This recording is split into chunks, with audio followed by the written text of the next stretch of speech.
ये जंगल राज भूल जाते हैं।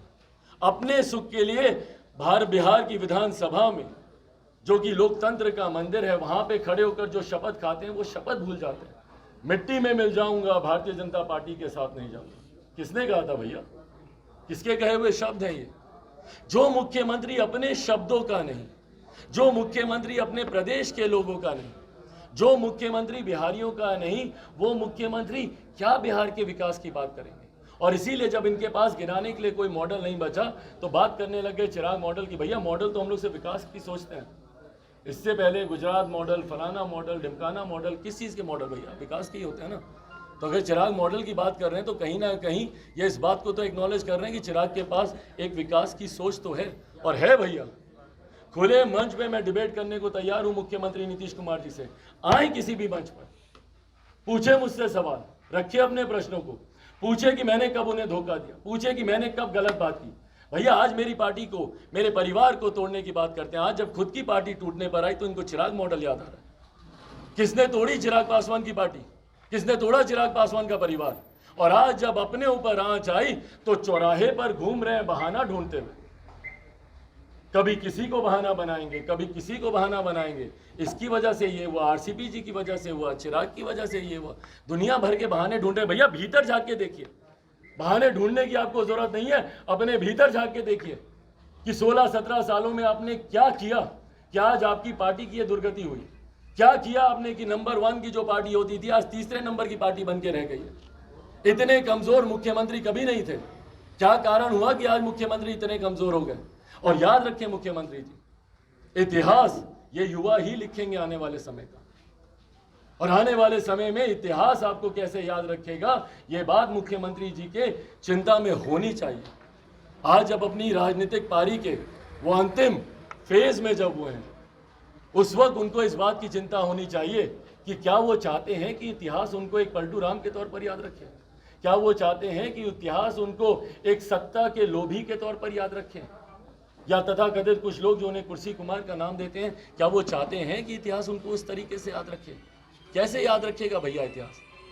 बिहार के लिए एक उनकी उपलब्धि मुझे बता दें।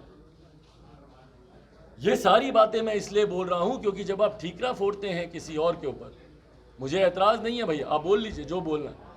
सार्वजनिक जीवन में हूं, आपके तमाम आरोप प्रत्यारोप मेरे सर आंखों पर। आप मेरे मुख्यमंत्री हैं, उम्र में, रुतबे में, तजुर्बे में आप मुझसे बहुत बड़े हैं। आपकी हर बात को मैंने बर्दाश्त किया, और बर्दाश्त करना मुझे लगता है मैं शायद कठोर शब्द का इस्तेमाल कर रहा हूं। उनसे उम्र में छोटा हूं, मैंने सर आंखों पे लिया उनकी हर बात। उन्होंने मेरे परिवार को तोड़ा, मैंने उफ तक नहीं की। उन्होंने मेरी पार्टी को तोड़ा, मैंने आह तक नहीं की। शांति से जो वो करते गए मैं सहता गया, और बदले में मैंने सिर्फ अपना काम किया। आप मुझे बता दीजिए भाई, आप सबके कैमरा साक्षी हैं, पिछले साल भर में आप मुझे बता दीजिए कि इन 1 सालों में मैंने इनकी कौन सी ओछी राजनीति का हिस्सा बना हूं मैं? इन 1 सालों में सिर्फ गरीब परिवार, पीड़ित परिवारों के बीच जाने का मैंने काम किया। बिहार में कोई एक हादसा, कोई एक अपराध बता दीजिए जहां पे चिराग पासवान, लोक जनशक्ति पार्टी, रामविलास, हमारे नेता, हमारे कार्यकर्ता ना पहुंचे। और मैं अभी भी ईमानदारी से, कल भी जब ये सारी बातें चल रही है भैया, मैं विक्रम में था। एक पासवान थे चौकीदार, उनकी हत्या कर दी गई। एक वर्दी वाला व्यक्ति, उसकी हत्या कर दी गई। मैं तो वहां पर था। आज भी मुझे कोई फर्क नहीं पड़ता भैया। चर्चाएं चल रही हैं कि भाजपा के मंत्रियों को बर्खास्त करेंगे, तो ये करेंगे, तो वो करेंगे। जो करना कीजिए भैया, मैं छपरा जा रहा हूं। जो जहरीली शराब से जो लोग मरे हैं, पर मुख्यमंत्री जी को इन तमाम बातों का जवाब देने की जरूरत है। बताएं मुख्यमंत्री भैया कि आप जब चिराग मॉडल की आप बात करते हैं, थे उनका बनाया हुआ विकास का मॉडल क्या था? बिहार फर्स्ट, बिहारी फर्स्ट क्या है? ये मुख्यमंत्री समझेंगे जिन्होंने हमारे नेता आदरणीय रामविलास पासवान जी को जीते जी प्रताड़ित करने का कोई मौका नहीं छोड़ा, उनको अपमानित करने का कोई मौका नहीं छोड़ा। और किसके सगे रहे हैं भैया नीतीश कुमार जी? कल मैंने एक उदाहरण के तौर पर अपने ट्वीट में भी इस बात का जिक्र किया था कि कंस मामा ने देवकी माँ के सारे पुत्रों का एक एक एक एक एक एक करके वध करते गए, करते गए, करते गए। क्यों? सिर्फ अपने आप को बचाने के लिए। मुख्यमंत्री जी का भी इतिहास भैया बहुत लंबा रहा है। कितनों का इन्होंने राजनीतिक वध नहीं किया। शरद यादव जी के हाल देख लीजिए, जॉर्ज साहब का क्या हाल हुआ। अपने ही नेताओं को इन्होंने किस तरीके से प्रताड़ित किया, क्या जनता भूल सकती है इस बात को?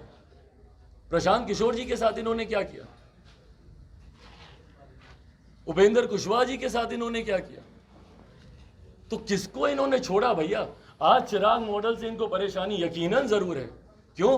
क्योंकि चिराग पासवान ने जनता की भावनाओं का प्रतीक बनते हुए यकीनन इनको नुकसान पहुंचाने का काम किया। और वो मेरी ताकत है भैया, मुझे गर्व होता है अपने ऊपर, अपनी पार्टी पर, अपने संगठन पर, अपने समर्थकों पर, अपने कार्यकर्ताओं पर और बिहार की जनता पर गर्व होता है मुझे भैया। पर मुख्यमंत्री जी ने क्या किया? आज जिसके साथ पुनः ये पलटी मारने की सोच संभवतः ये रखने का प्रयास कर रहे हैं, उसी का डर दिखा दिखाकर बीजेपी को डराते रहे ना। भारतीय जनता पार्टी को किस बात का ये लोग डर दिखाते थे? राजद के साथ मिलकर सरकार बना लेंगे, राजद के साथ मिलकर सरकार बना लेंगे। 2020 में जनता को किस बात का डर दिखाते थे? अरे जंगल राज वापस आ जाएगा, जंगल राज वापस आ जाएगा। दूसरे तीसरे चरण के बाद किस तरीके से इन्होंने पूरी अपनी रणनीति बदली थी। क्यों?